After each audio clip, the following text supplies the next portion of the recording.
I went into the woods because I was broke and fresh out of college, and because saying yes felt easier than saying no. In October of 2011, I took a short-term contract doing boundary surveys for a small timber company in northern Maine, near an area most locals only called the backlots. Nobody ever pointed it out on a map. They just circled a blank section of green and said it started where the pavement ended and kept going until it didn't matter anymore. The job was supposed to last 3 days. I would work alone, sleep in a tent, mark old property lines, and come back with updated coordinates. It paid just enough to cover rent for another month. They handed me folded maps that smelled like dust, a GPS unit with a cracked screen that barely held a charge, and a list of coordinates written in pencil. Some of the numbers were smudged. Some were crossed out and rewritten. The boundaries were old, drawn decades earlier, and my task was to confirm them and replace missing stakes. I was told it was simple work, just quiet, and that nobody else would be anywhere near that section. That detail stuck with me later. I parked my truck at the end of a logging road that had started to sink back into the ground. Grass grew up the middle, and alder branches scraped the doors when I stepped out. The air had that October smell of cold soil and dying leaves. Everything was damp. The woods felt still but not empty. I checked my gear twice, locked the truck, and walked in. The first day passed slow and steady. I followed bearings, checked coordinates, flagged trees, and logged stakes. The area looked unused but not untouched. Old flagging tape hung from branches, faded from orange to almost white. Rusted metal stakes leaned at odd angles, some bent flat like they had been stepped on. The ground showed old tire ruts filled with leaves. Every so often I saw boot prints pressed into soft earth. They were not fresh enough to shine, but not old enough to crumble. The tread did not match mine. I told myself they could have been hunters or hikers, even though the company had said nobody else worked there. I set up my tent before dark near a stand of spruce. I cooked a simple meal, checked my notes, and listened to the woods settle.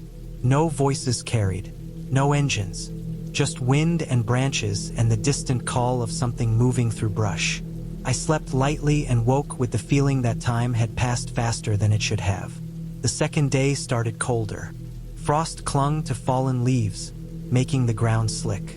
I worked deeper into the back lots, away from any trace of road. The GPS struggled under the tree cover. Sometimes it froze, sometimes it jumped 20 feet at a time. I relied on compass and map more than I liked. By mid-morning, I reached a line of stakes that matched the old records. I logged each one carefully, noting angles, distances, and nearby landmarks. One stake in particular stood out because it was newer than the others, driven deep and straight, with fresh soil around it. I marked it, took a photo, and moved on. Around midday, I found a sapling cut clean through at waist height. The wood was pale and damp, not weathered. The cut was straight, made by a sharp blade. It blocked part of the boundary line I was following, almost like it had been placed there. I stepped over it and kept going. The woods were quiet in a way that felt deliberate. Sound did not carry far. Even my own steps felt muted. By late afternoon, clouds rolled in and the light flattened. Shadows stretched early. I checked my watch when I reached another marked point. It was around 5:40 p.m. I recognized the spot immediately because I had been there that morning. A large boulder sat 10 feet downhill, split by a vein of quartz. A dead birch leaned against a pine, bark peeling in sheets. The stake I had logged was gone. At first I thought I was off by a few yards. I checked the coordinates again. I walked a slow circle, scanning the ground. Then I saw the stake, about 15 feet away, driven into a different line. The soil around it was disturbed. Leaves were pushed aside. The angle was wrong. It had not been there before. I felt a tightness in my chest that had nothing to do with being lost. I knew that stake. I had touched it that morning. I had written it down. Someone had moved it. I checked the surrounding area and found another change. Then another. Points that should have formed a straight boundary now zigzagged. The old maps no longer matched what was in front of me. I stood still and listened. No footsteps, no voices, no movement beyond the normal shift of branches. The woods did not feel panicked or alive with activity. They felt watched, like something had just passed through and left nothing behind. I walked back along my route, checking each logged point. 3 stakes were missing. 2 had been relocated. Flagging tape I had tied was gone. In its place were faint marks on bark where something had been scraped off. The realization settled in slow and heavy. Someone was inside the woods with me, altering the boundaries while I worked. I packed up faster than I had planned. I did not run. I moved with purpose, keeping my bearings tight. I marked nothing else. I kept checking behind me, not expecting to see anyone, but unable to stop. The light faded fast. The GPS lost signal. I reached my camp at dusk and broke it down without eating. My hands shook enough that I had to stop and breathe before folding the tent. I slept in my truck that night, parked on the logging road with the doors locked. I did not turn on the radio. I watched the tree line until exhaustion took over. The 3rd day, I did not go back in. I drove to a spot with service and called the company. I reported the moved stakes, the fresh cuts, the signs of recent work. They told me nobody else had been assigned there and suggested I had misread the maps. They asked if I could finish the job. I said no and turned in my notes when I got back. Weeks later, I learned what had been happening. A small group of locals had been shifting boundary markers for years, slowly reclaiming land they believed had been taken unfairly generations ago. They worked quietly, alone or in pairs, never confronting anyone directly. They moved stakes when nobody was looking, cut new lines, and erased old ones. They stayed hidden by design. My presence had not stopped them. It had only forced them to work around me. The company eventually dropped the survey and sold the parcel at a loss. The back lots remained undefined, a patch of woods with lines that never stayed put. I never saw anyone while I was there, and that is what still bothers me. The woods were not empty. They were occupied by people who did not want to be seen, and who knew how to move through that place without leaving more than a trace. This happened in September of 2016 during bow season in western Montana, in a drainage that looked empty on maps and felt even emptier once you stepped into it. 4 of us went in before sunrise. It was me, my cousin Ryan, and 2 guys he worked with at a fabrication shop. We parked at a rough pullout off a forest road and started hiking in under headlamps. 6 miles of steady elevation gained through lodgepole pine and deadfall. The air was cold enough to sting the lungs. Frost coated the grass in the open sections. Every breath sounded loud inside my ears. We split into pairs once we reached the ridge just before first light. The plan was simple. Sit the benches and timber edges where elk like to move between feeding and bedding areas. Ryan and I took the lower slope, working our way down into thicker timber. The other 2 stayed higher. Once we separated, the woods closed in fast. The trees blocked the sky. The light thinned to a gray wash that barely touched the ground. Ryan and I found a good spot near a game trail that cut across the hillside. There was sign everywhere. Fresh droppings, torn up earth where hooves had dug in, bark stripped from young trees. Felt right. We settled in, spaced out enough to cover ground, but close enough to see each other if we turned our heads. For a while, there was nothing but normal woods noise. Squirrels working cones. A jay screaming somewhere uphill. Wind pushing through needles in slow waves. Time stretched the way it always does when you sit still for too long. Muscles stiffened. Cold crept in. I shifted my weight and focused on breathing through my nose. The first sound cut through all of that like a wrong note. Heavy steps coming downhill. Not a steady walk. Not a quiet drift. Each step broke something. Sticks snapped. Brush tore. It sounded careless, like whatever was moving did not need to hide. My first thought was elk. Big animals make noise when they want to. My second thought was bear, maybe moving wrong because it was focused on something else. Ryan stiffened a few yards away. I could see his shoulders tense. The steps came closer, then slowed. The angle was wrong. Instead of crossing the slope like elk usually do, the movement drifted sideways, contouring around us. The sound stopped. The woods went still in a way that felt forced. Then the smell hit, came on heavy and sudden, like stepping into heat after cold. Wet, rotten, thick in the throat. It reminded me of meat left too long in the back of a truck, mixed with mud and something sour. It did not smell like a clean kill. It did not smell like an animal bed. It smelled like decay carried close. I fought the urge to gag.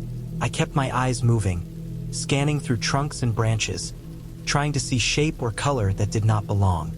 Nothing moved. The smell hung there, drifting low. A few minutes passed. The sound came back, but different. Softer now, controlled. Whatever had been crashing downhill had changed its approach.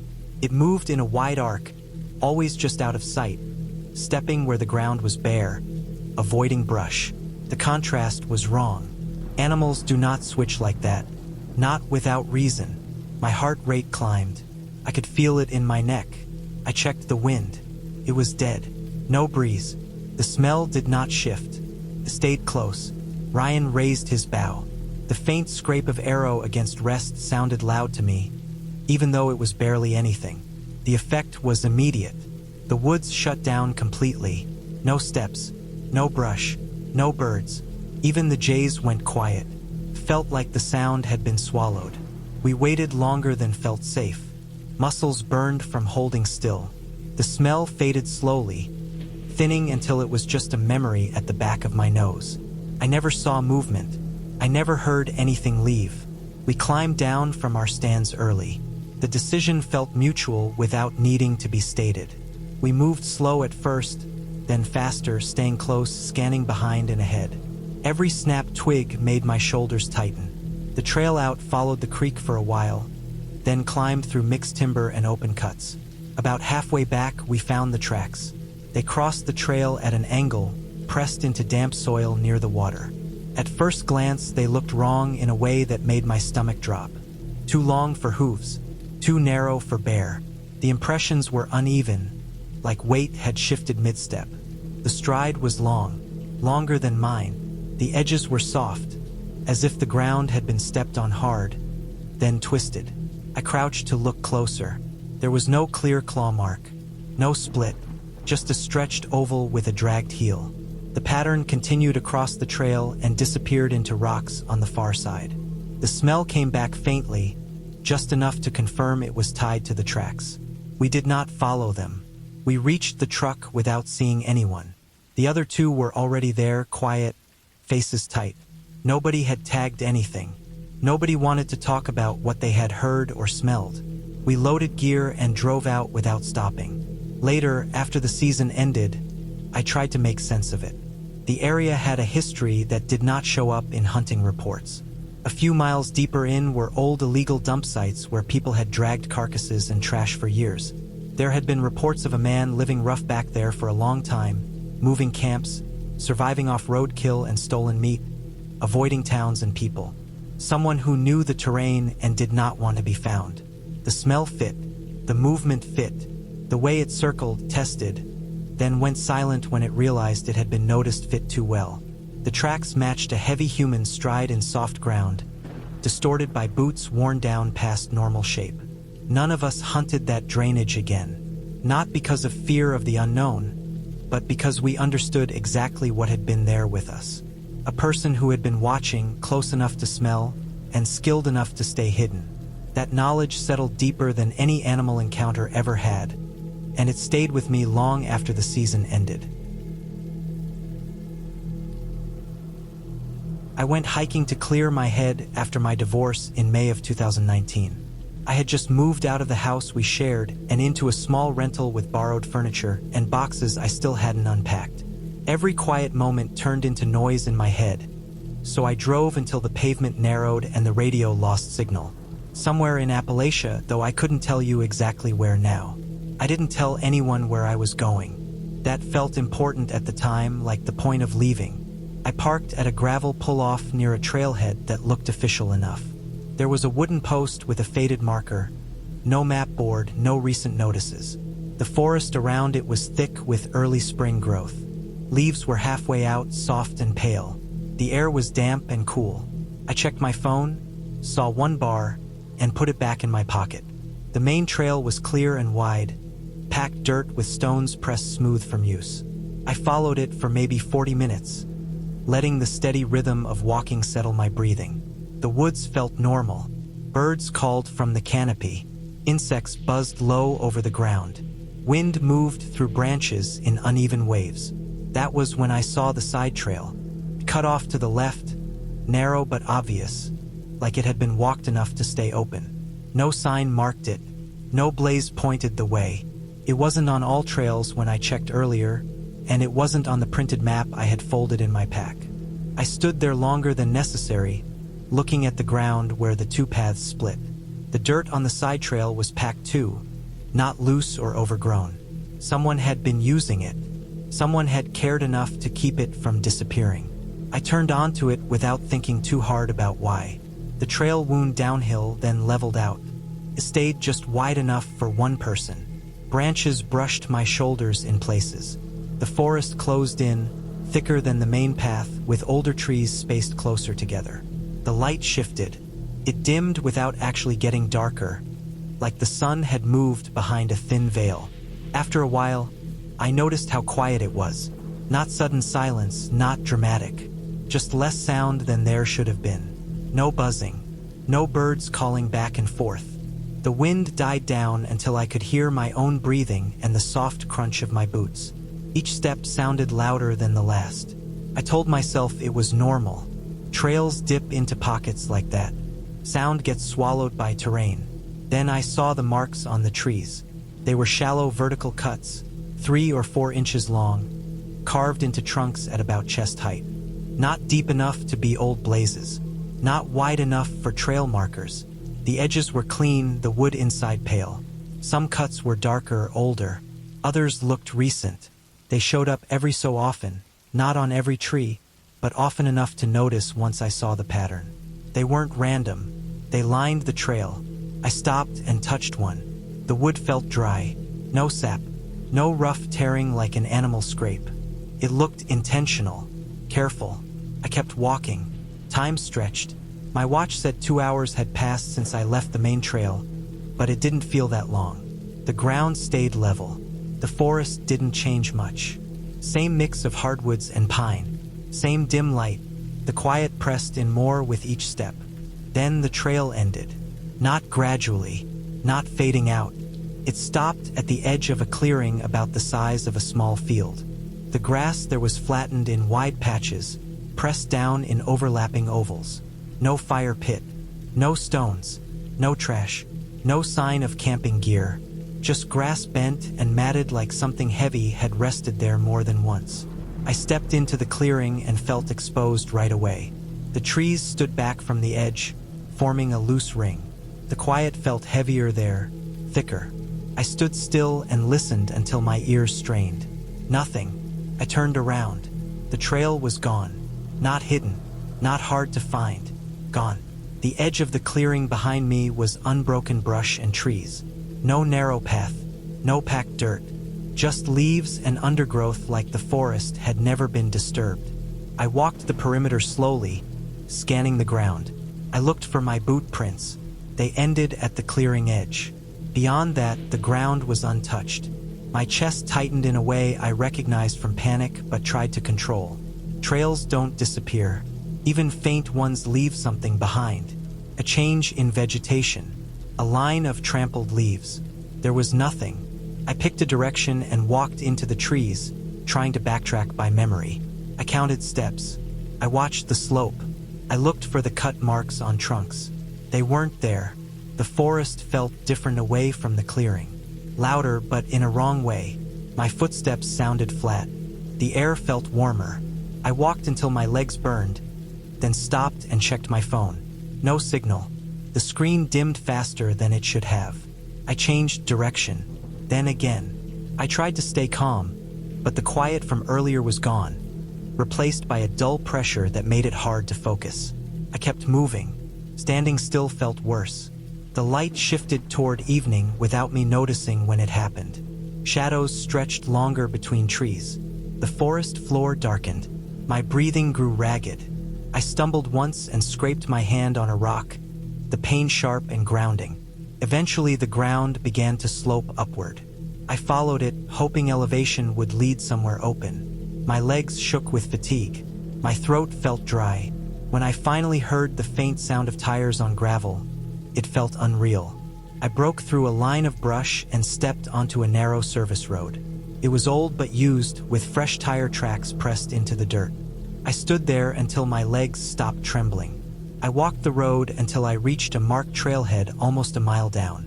A map board stood there, clean and updated. The side trail I had taken wasn't on it. Later, after I got home, I tried to understand what happened. I looked up the area, cross-referenced maps, even drove back months later. I think now that I followed an unlisted maintenance path, one kept open by private landowners or forest workers who didn't want foot traffic. The cut marks were likely old survey or boundary markers, refreshed over time. The clearing was probably used for equipment staging, the grass flattened by trucks and trailers. As for the trail vanishing, I believe I walked off it without realizing, disoriented by terrain and stress, and my memory filled in gaps that made it feel impossible. Forests can reset faster than people expect. Leaf litter shifts, light changes, perspective breaks down under strain. I understand the explanations now, but the feeling has never left me. Not the fear of being lost, but the certainty that I walked somewhere I wasn't meant to notice, on a path that only existed as long as it needed to. My grandfather taught me to run a trapline when I was a kid, back when winter meant silence and work instead of recreation. He believed the bush rewarded care and punished sloppiness. By the time he died, I knew how to set a snare by feel in the dark, how to read snow like a page, how to tell when something had passed through an area without seeing it. In January of 1997, I was running part of his old line alone in northern Alberta. I had a snowmobile A.30-30 rifle, enough food and fuel for 5 days, and a small log cabin he had built years earlier. I had been there before many times, but never alone for that long. The cold stayed steady around 30 below. The kind of cold that turns breath into grit inside your nose and makes wood snap like bone. Each morning followed the same pattern. I lit the stove, warmed my hands, packed food, checked the rifle, and took the machine down the line. The snow was clean and deep, untouched except for the narrow ribbon of my track and the paths animals had worn into it. The second day went exactly as expected. A marten in one set, nothing else disturbed. I skinned it back at the cabin and slept hard. On the third morning, I noticed the first thing that felt wrong. One of my foothold traps had been sprung and reset. Not smashed or bent. Reset. The pan sat crooked, the jaws uneven. The chain was twisted the wrong way, like someone had handled it without understanding how it should lie. At first I assumed I had done it myself the day before, maybe rushed or cold-numbed. Then I found the next one. Same problem. Then a snare that had been tripped and looped again. The wire kinked and bent where it should have been smooth. Nothing was taken. Nothing was damaged. It looked like someone had copied what they remembered seeing, not what they knew how to do. There were tracks around the sets, but the wind had worked them over. Hard to read, but too wide for a fox, too shallow for a moose. Human snowmobile tracks would have been obvious, and there were none. I followed the line farther than usual that day, checking every set twice. More had been touched. Some were left alone. Others were messed with in the same careless way. My stomach stayed tight the whole ride back. That afternoon, I decided to scout around the area near the cabin. Not far from the creek, less than half a mile away, I found a crude shelter tucked into the trees. It was made from spruce boughs bent together and covered with plastic sheeting held down by sticks and frozen snow. It wasn't old. The boughs were still green where they'd been cut. Inside, the ground was packed flat. There was no stove, no fire ring, just a place to get out of the wind. What bothered me most was the snow around it. There were footprints leading toward the shelter, but none leading away.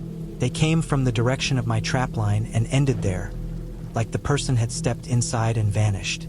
I circled the area until my fingers burned, but I couldn't find a clear exit trail. The wind had erased most of it, but not all. The pattern made no sense. I went back to the cabin early and locked the door. The place was solid, thick logs chinked tight, one small window, a metal stove bolted to the floor. I cleaned the rifle and kept it close. As night settled, the forest pressed in. The cold deepened and the sounds sharpened. Trees popped. Ice cracked on the creek. Around midnight, I woke to something outside. At first it sounded like wind against the wall. Then I realized it had a rhythm. Slow, deep breathing. It came from right outside the logs, close enough that I could feel it more than hear it. Whoever or whatever it was stood there for a long time. I lay still on my bunk, eyes open, listening to the wet pull and release of air. No footsteps, no shifting weight, just breathing. The stove had gone low, and the cabin cooled fast. I kept the rifle aimed at the door, waiting for a handle to turn or wood to creak. Nothing happened. Eventually, the breathing stopped. I did not sleep again that night. When morning came, the world looked unchanged. Pale sky, hard light, my breath fogging in front of me. I stepped outside slowly and checked the snow around the cabin. There were marks near the wall where someone had stood, boots sunk deep from standing still. The tread was worn smooth, not fresh like mine. The tracks led away toward the line, clearer now in the daylight. I followed them on foot, rifle slung tight. Every trap was gone, chains cut clean, stakes pulled, snares removed, not a single piece left behind. Whoever had been there had taken their time in the dark and worked carefully. They hadn't damaged anything they wanted. They had just taken it all. I followed the tracks as far as I could, but they vanished into wind-scoured ground near the creek where the snow thinned to ice and brush. I stood there for a long time, listening to my own breathing, thinking about the shelter, the breathing in the night, the way the traps had been handled. It was clear to me then that someone had been living out there, alone, moving through the bush quietly, watching what I did. They knew enough to survive, but not enough to trap well. They had waited until they were sure I was alone, then stayed close enough to test my gear and learn from it. When they realized I was armed and alert, they took everything that mattered and left. I packed up that day. I did not finish the line. I loaded what I could onto the snowmobile and headed south, riding hard until the trees thinned and the road appeared. I reported the theft when I reached town. The officer listened and wrote it down, said it was likely a transient or someone avoiding town for a reason. The traps were never found. I never went back to that part of the line. The bush had taught me its lesson the way my grandfather said it would. Someone else had been out there, watching, learning, breathing against my wall in the dark, and they had been just as real as the cold. This happened in August of 2021, near the end of a summer that already felt stretched thin and strange. The three of us were film students, still clinging to the idea that if we kept making things, something would eventually happen for us. We chose a wooded area in upstate New York because it was quiet, accessible, and cheap. We had permits. We checked in with a ranger station a few miles away. We followed the rules because we didn't want trouble, and because we thought that doing things right meant we would be safe. The location was a mix of second-growth forest and older stands that had been left alone for decades. Tall hardwoods, thick underbrush in places, and long straight corridors where logging roads had been reclaimed by moss and saplings. It was warm during the day, humid enough that sweat soaked through shirts without effort. Cicadas screamed nonstop, and the air smelled like damp leaves and rot. We picked a clearing a short walk from where we parked, far enough from the main trail that we wouldn't catch hikers in the background. The first few hours were normal. We set up cameras, marked our blocking with sticks, placed a single wooden chair as a focal prop. The chair was old and scarred, something we'd pulled from a basement because it looked right on camera. We framed shots, adjusted exposure, checked audio levels. Everything felt routine in the way student projects always do, messy but manageable. The first strange thing happened mid-afternoon. We had placed the chair at the edge of the clearing, facing into the trees. When we came back from adjusting a camera angle about 50 yards away, the chair was no longer where we left it. It sat deeper in the woods, maybe 20 feet farther back, partially shaded. None of us remembered moving it. We assumed one of us had done it without saying anything. We moved it back and kept going. It happened again an hour later. This time the chair was farther away, just enough to be annoying for continuity. We laughed it off, blamed exhaustion, blamed the heat. The woods felt empty. We hadn't seen or heard anyone else since we arrived. As the light shifted toward evening, other things started to feel off. Camera batteries drained faster than expected. We had charged everything the night before, and the displays dropped in uneven jumps, not the slow decline we were used to. We swapped batteries and kept rolling, annoyed but not alarmed. Audio monitoring picked up a low distortion on some takes, a kind of warble under the ambient forest noise. It only showed up when none of us were speaking. When we talked, it vanished into the normal sound of voices. We assumed it was interference, maybe from a distant road or a tower. Upstate New York has dead zones mixed with strong signals in strange pockets. We made notes to clean it up later and pushed on. We wanted to get our night shots, and the window was closing. By the time the sun dropped behind the trees, the forest changed. The cicadas faded, replaced by the softer sounds of insects and distant movement. The air cooled, but the humidity stayed. Sweat dried slowly on skin. Our lights cut narrow tunnels through the dark, leaving everything else untouched. Shadows stacked on top of each other, deep and layered. At around 9:12 p.m., while one camera rolled on a wide shot of the clearing, we noticed something in the background when checking playback. A figure stood at the edge of the tree line, partially blocked by a trunk. It was tall, too tall for the distance it appeared to be at. It didn't move the way people do when they try to stand still. There was no shifting of weight, no sway. It just stood there, straight and narrow, blending into the vertical lines of the trees. We assumed it was a trick of light or a tree we hadn't noticed before. We walked to the spot to check. There was nothing there. No person. No clear disturbance in the undergrowth. Just trees and brush and the uneven forest floor. We finished the shot with tight framing and decided to wrap for the night. The mood had shifted without any of us saying it out loud. We packed slower than usual, checking the woods more than our gear. The walk back to the car felt longer, even though it wasn't. When we reached the road, the relief was immediate and physical. The real problem started later when we reviewed the footage in detail. Back at our apartment with coffee and proper monitors, we went through everything frame by frame. The figure was there, exactly as we remembered, but it wasn't the first time it appeared. In earlier shots, earlier in the evening, it stood farther back, barely visible, almost lost in compression artifacts and shadow.